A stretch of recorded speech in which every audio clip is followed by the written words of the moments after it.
Miss Jillian Ward and Mr. Eman Bacosa Pacquiao abay sabay na nag-celebrate dahil sa napakagandang news na kanilang natanggap patungkol sa susunod na ganap between Jillian and Eman. So yun yung ating pag-uusapan maya-maya lang. But before that, if you haven't subscribed yet to my YouTube channel, please don't forget to like, share, and subscribe at i-hit mo na rin ang notification bell for more showbiz updates. Bago tayo of course magpatuloy sa ating updates for today's video, nais ko pong pasalamatan kayo for always watching and trusting this channel. Thank you so much sa inyong laging panonood at palagi ang pagsubaybay sa mga updates po natin. Maraming salamat po.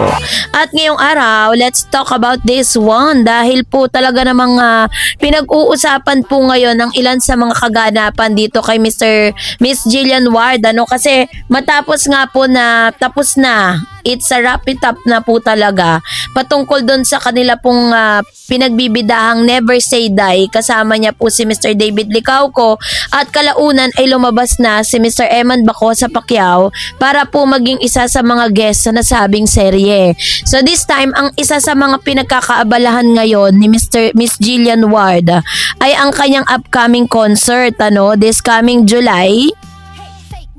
And with regards, kasi dami nagpi-PM sa akin kailan daw or saan daw makukuha ang tickets, 'di ba? Wala pa po mga info na nilalabas kung saan ba talaga, at saan tayo makaka-avail ng nasabing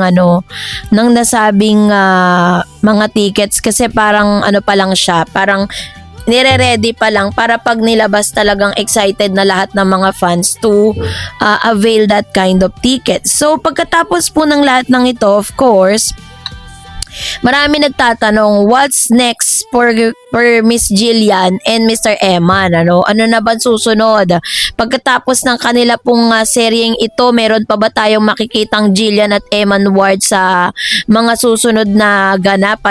Isa po sa mga nag-comment, sabi ni Maria Gloria Glindro, sabi niya, yung commercial ad ni Eman at Jillian sa Jollibee, inaabangan na yun. So meron po kasi mga lumalabas sa balita na si Eman at si Jillian ay kinuwang endorser ng Jollibee. At para lang po sa kaalaman po ninyo, once na kinuha kayo ng isang malaking chain, ng isang fast food chain na ganito kakilala sa buong mundo, kilala po talaga ang Jollibee. Napakalaki po ng talent fee niyan. At nangyari yan sa panahon na si Jillian ay nalilink kay Eman, which means talagang ito isa sa mga patunay na si Mr. Eman Bacosa Pacquiao ay malaki din talaga yung naitulong niya, na i-add on niya dun po sa parang worth ni Miss Jillian Ward, kasi parang kinuha siya bilang isa sa mga endorser. Ibang klase at ibang level po yan, 'di ba? Kasi alam naman natin na si Eman Pacquiao ay talagang kilala siya sa pagiging isang next world champion na sa pagdating sa boxing, dahil nga na i-relate din at nako-connect yung kanyang pangalan sa pangalan po ni Senator Manny Pacquiao. And that's if it is really true, kasi sa ngayon naghahanap po ako ng any evidence na makakapagsabi talagang totoo yung balitang ito na na-comment po ni Miss Maria Gloria Glindro na sila po ay kinuha ng Jollibee, 'di ba? Well, kung totoo mo nga yan, kasi ang dati pong mga commercial endorser si Miss Sara Geronimo, ang pamilya po ni Mr. Agamulak Charlene, tapos yung kanyang kambal na anak, Tapos, sumunod po, ang dami po mga sikat na mga celebrity na talagang kinukuha po ng food chain na ito, ng fast food chain na ito. So, kung mapapabilang dito si Jillian, hindi lang po, kasi pag once na ikaw ay kinuha ng malaking kumpanya, malaking fast food chain, may possibility po na masundan pa yan. Mas malalaking brand ang magtitiwala sa'yo, lalo na't pinagkatiwalaan ka ng isa sa malaking brand sa Pilipinas ngayon, 'di ba? So, it's really a great blessing to hear those news.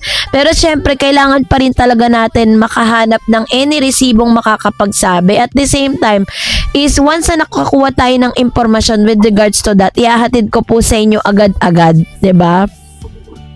And of course, syempre, isa rin sa mga kaganapang inaantay natin ngayon kay Mr. Eman, yung paglabas ng kanyang cover photo bilang magazine cover photo. So, isa rin yan sa mga achievements ni Mr. Eman Bacosa Pacquiao matapos siyang pumasok sa mundo ng showbiz. Pinag-uusapan din po ngayon dahil meron pong isang imbitasyon na parang sinasabing ito daw po dahil libre na nga yung oras, medyo maraming oras na ngayon si Eman at si Jillian para magkakaroon ng meet the parents na. At pag may meet the parents na, kasi syempre si Jillian, nakilala niya na yung pamilya ni Eman. So it's time for Eman para makilala naman ni Miss Jillian Ward, si Senator Manny Pacquiao ng personal. So yun yung mga magagandang ganap, diba? So yun yung mga naririnig-rinig natin at nababasa natin online.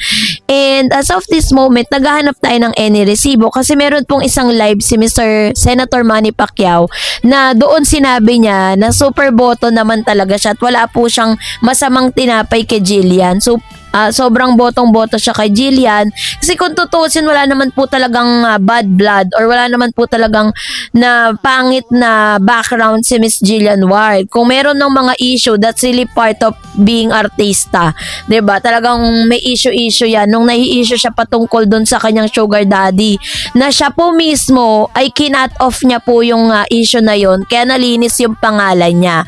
Maging si Mr. Chavit Singson, sinabi nito na never pa po silang nag-meet. 'Di ba? Paano niya magiging sugar daddy 'yon, 'di ba? Inilabas lang naman 'yun ng isang malisyosong chismoso sa Facebook na si Sian Gasa. 'Di ba? Parang ginamit niya 'yun bilang blind item. Tapos naglabas siya ng resibo na nagkita daw sa likod ng hotel, ganyan-ganyan. Pero sabi nga ni Miss Jillian is ready po siyang mag-file ng parang cyber libel case para sa mga nagpapakalat ng malisyosong balita patungkol sa kanya.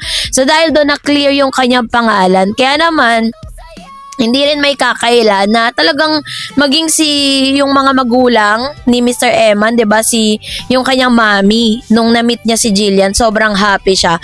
Isang Jillian Ward ba naman ang nagbigay ng oras para sa iyo? Alam naman natin ang mga artista very precious ang kanilang mga time, 'di ba? Napaka-precious po ng kanilang oras.